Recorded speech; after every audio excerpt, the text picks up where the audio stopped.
Hello friends, my name is Pinky Kumari and I welcome you all on my YouTube channel Genesis Political Science। आज हम बात करेंगे chapter 3 के बारे में जिसका टाइटल है कंटेम्प्ररी साउथ एशिया और ये इस चैप्टर का पार्ट 4 है।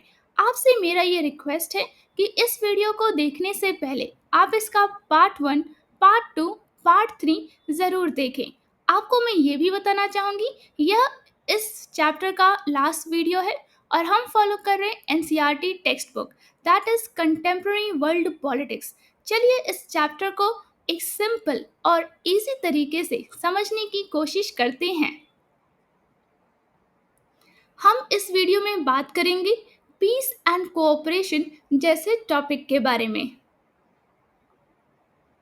आप अपनी स्क्रीन पे देख रहे हैं अपने एनसीईआरटी टेक्स्ट बुक का पेज नंबर 42। आपसे मेरा ये रिक्वेस्ट है कि इस वीडियो को जब भी देखें अपने एनसीईआरटी टेक्स्ट बुक के साथ बैठें। चलिए इस पेज पे क्या कंटेंट लिखा है उसे समझने की कोशिश करते हैं। पीस एंड कोऑपरेशन मतलब शांति और सहयोग के बारे में हम बात करेंगे। South Asian countries often fight with each other.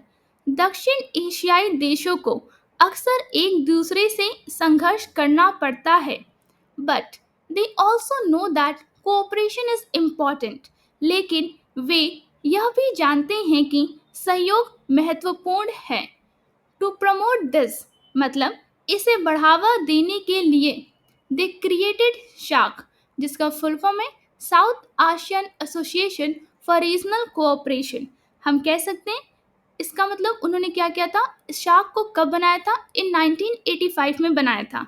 तो हम कह सकते हैं उन्होंने 1985 में दक्षिण एशियाई क्षेत्रीय सहयोग संगठन अर्थात शाक की स्थापना की। The goal was to improve relations and work together। इसका उद्देश्य संबंधों को सुधारना और साथ मिलकर काम करना था। However, due to political problems, तो हम कह सकते हैं हालांकि राजनीतिक समस्याओं के कारण शाक has not been very successful। शाक बहुत सफल नहीं रहा। Members of SHAK signed the SAFTA, that is South Asian Free Trade Agreement in 2004। तो हम कह सकते हैं सदस्यों ने 2004 में सफ्ता मतलब दक्षिण एशियाई मुक्त व्यापार क्षेत्र पर हस्ताक्षर किए। It started in 2006 and aimed to make trade easier by lowering taxes on goods। यह 2006 में शुरू हुआ और इसका उद्देश्य वस्तुओं पर कम कर जो था, कर मतलब कि जो टैक्सेस होता है उसे कहते हैं हिंदी में कर, क्या करना था, वस्तुओं पर कर कम करके व्यापार को सुगम बनाना था। The idea was that free trade would bring peace and cooperation। तो हम कह सकते हैं विचार यह था कि मुक्त व्यापार से शांति और सहयोग बढ़ेगा। But some countries worry that, तो हम कह सकते हैं कि लेकिन कुछ देशों को चिंता थी कि किसके बारे में चिंता थी, that India will dominate their markets and politics through trade. मतलब कि हम कह सकते हैं कि उन्हें कहीं ना कहीं यह चिंता थी कि व्यापार के माध्यम से भारत उनके बाजार और राजनीति में प्रभुत्व स्थापित कर सकता है। आगे पढ़ते हैं। India believes SAFTA can help everyone. तो हम कह सकते हैं कि इसमें जो भारत है, भारत का मानना है कि सफ्ता सभी के लिए लाभकारी हो सकता है।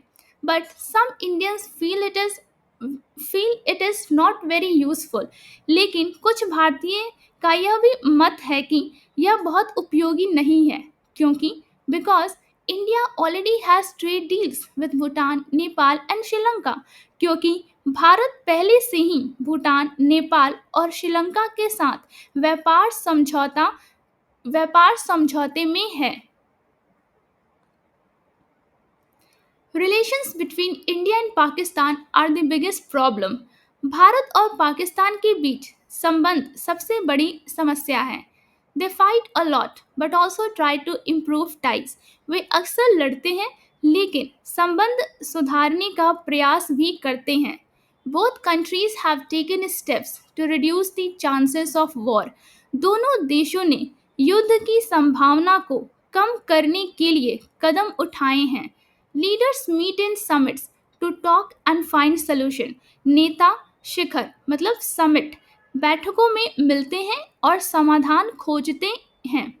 People and social group have also tried to improve friendship between the two countries. लोग और सामाजिक समूह मतलब social groups भी दोनों देशों के बीच दोस्ती सुधारने की कोशिश करते हैं। The two cartoons from the two cartoons, one from India and the other from Pakistan. तो हम इस पेज पे दिए गए अब कार्टून के बारे में बात करेंगे। The two cartoon, one from India and the other from Pakistan. ये दोनों कार्टून एक भारत से और दूसरा पाकिस्तान से interpret the role of two key players who are also interested in the region. हम कह सकते हैं दो प्रमुख खिलाड़ियों की भूमिका की व्याख्या मतलब इंटरप्रेट करते हैं जो इस क्षेत्र में रुचि रखते हैं। The first cartoon is from India और न्यूज़पेपर का नाम है द हिंदू। तो हम कह सकते हैं कि सबसे पहले जो पहला कार्टून है भारत के प्रमुख अखबार द हिंदू से है। It shows China as the key player. हम कह सकते हैं इसमें चीन को मुख्य खिलाड़ी के रूप में दिखाया गया है। China is talking about trade and economy. चीन व्यापार और अर्थव्यवस्था की बात कर रहा है। ट्रेड को हिंदी में कहते हैं व्यापार और इकोनॉमी को अर्थव्यवस्था। But India feels that China should also discuss security and core issues like border problems. लेकिन हम यहाँ कह सकते हैं कि लेकिन भारत को लगता है कि चीन को रक्षा और मूल मुद्दों जैसे कि सीमा समस्याओं पर भी चर्चा करनी चाहिए। The cartoon suggests that China is more focused on business than on solving serious political problems with India. यह कार्टून यह सुझाव देता है कि चीन गंभीर राजनीतिक समस्याओं मतलब कि सीरियस पॉलिटिकल प्रॉब्लम्स का समाधान करने के बजाय व्यापार मतलब कि बिजनेस पर अधिक ध्यान दे रहा है। The second cartoon is from Pakistan Pakistan Tribune. दूसरा कार्टून पाकिस्तान के अखबार जिसका नाम है पाकिस्तान ट्रिब्यून से है। It shows a situation like a tennis match between India and Pakistan. यह भारत और पाकिस्तान के बीच एक टेनिस मैच जैसी स्थिति को दिखाता है। The umpire has to decide whether the ball is in India's court or Pakistan court on the issue of Jammu and Kashmir. तो हम कह सकते हैं कि इस मामले में जम्मू एवं कश्मीर जो अंपायर है को यह निर्णय लेना है कि गेंद भारत के कोर्ट में है या पाकिस्तान के कोर्ट में। आगे बढ़ते हैं। This cartoon shows that the decision about Kashmir is a big issue and both countries are blaming each other. यह कार्टून यह भी दिखाता है कि कश्मीर के बारे में फैसला एक बड़ा मुद्दा है और दोनों देश एक दूसरे पर आरोप लगाते रहते हैं। आगे बढ़ते हैं। Do you notice any commonality between their perspective. क्या आप उनके दृष्टिकोण में मतलब कि पर्सपेक्टिव्स में कोई समानता देख रहे हैं। Both cartoon show that outside powers are involve in the region's issues. दोनों कार्टून यह दिखाते हैं कि क्षेत्रीय समस्याओं में बाहरी शक्तियां शामिल हैं। In the first cartoon China is shown as important for India. हम कह सकते हैं कि पहले कार्टून में चीन को भारत के लिए महत्वपूर्ण दिखाया गया है। आगे बढ़ते हैं। आगे लिखा है कि चाइना या in the second cartoon there is an umpire like an international body और global power deciding on Kashmir. तो हम कह सकते हैं दूसरे कार्टून में एक अंपायर है जैसे कोई अंतर्राष्ट्रीय संस्था मतलब इंटरनेशनल बॉडी या वैश्विक शक्ति मतलब ग्लोबल पावर जो कश्मीर पर निर्णय ले रही है। Both show that the reasons problem are not just between India and Pakistan. तो हम कह सकते हैं कि दोनों यह दर्शाते हैं कि क्षेत्रीय समस्याएं केवल भारत और पाकिस्तान के बीच की नहीं है, but also involve other players, बल्कि उनमें अन्य खिलाड़ी भी शामिल हैं। अब आप अपने स्क्रीन पे देख रहे हैं अपने एनसीईआरटी टेक्स्ट बुक का पेज नंबर 43। चलिए हम इस पेज पे क्या कंटेंट लिखा है उसे समझने की कोशिश करते हैं।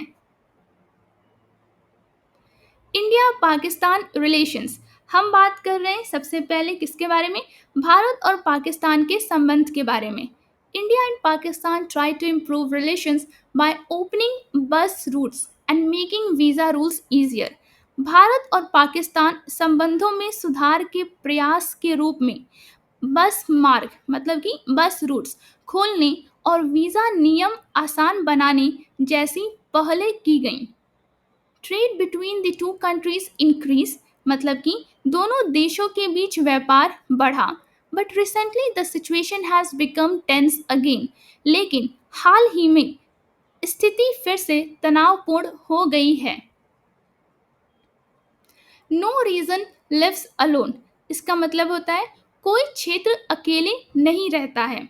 Every region is affected by outside powers मतलब कि हम कह सकते हैं हर क्षेत्र बाहरी शक्तियों एंड वर्ल्ड इवेंट्स। तो हम कह सकते हैं, फिर से पढ़ते हैं, every region is affected by outside powers and world events मतलब कि हम यहाँ कह सकते हैं हर क्षेत्र बाहरी शक्तियाँ और विश्व घटनाओं से प्रभावित होता है।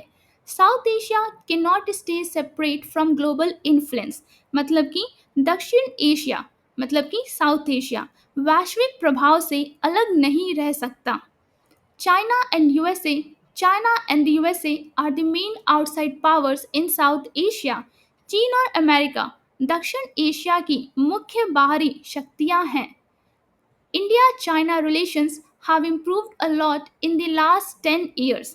भारत चीन संबंध पिछले 10 वर्षों में बहुत सुधार हुआ है।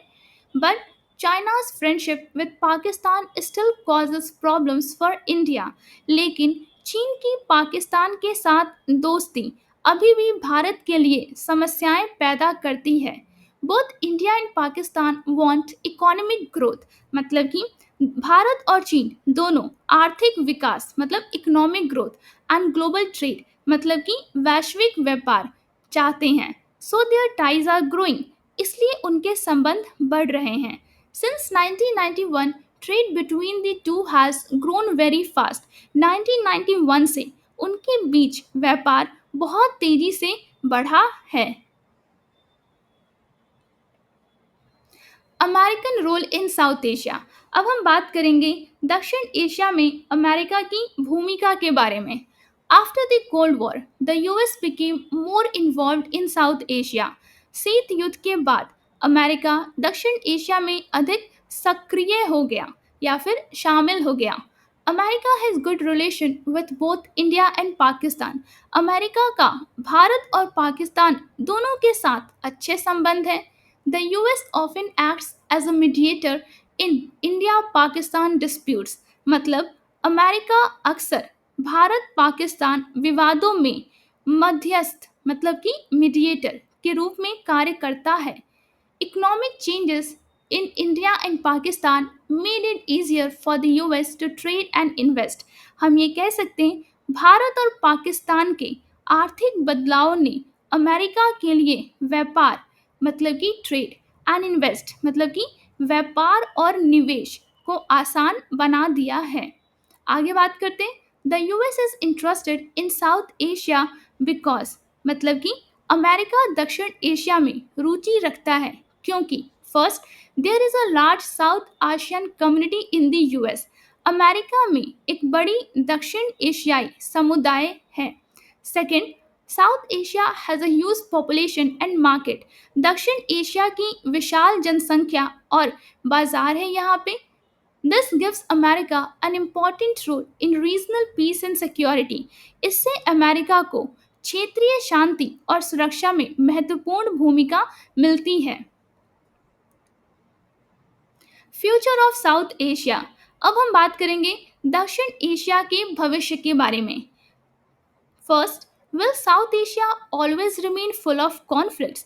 क्या दक्षिण एशिया हमेशा संघर्षों से भरा रहेगा? सेकेंड, और will it become a united region with common culture and trade? या यह एकजुट क्षेत्र बनेगा जिसमें साझा संस्कृति मतलब कि कल्चर और व्यापार होगा मतलब trade? Third, this depends more on south Asian countries. यह अधिकतर दक्षिण एशियाई देशों और and their people then on outside power मतलब कि यह अधिकतर दक्षिण एशियाई देशों और उनके लोगों पर निर्भर करता है, ना कि बाहरी शक्तियों पर। उम्मीद करती हूँ जो इस वीडियो में कंटेंट था वो आपको एक सिंपल और इजी तरीके से समझ में आया होगा। इस प्रकार इस वीडियो में हमने इस चैप्टर को एंड कर दिया है। At the end I want to say happy Janmashtami to all of you. आप सभी को श्री कृष्ण जन्माष्टमी की हार्दिक शुभकामनाएं। अगर वीडियो अच्छा लगा हो तो लाइक और सब्सक्राइब करना ना भूलिए। शेयर जरूर करें और अपने दोस्तों को भी इस चैनल के बारे में बताइए। कमेंट्स में अपनी राय ज़रूर दें।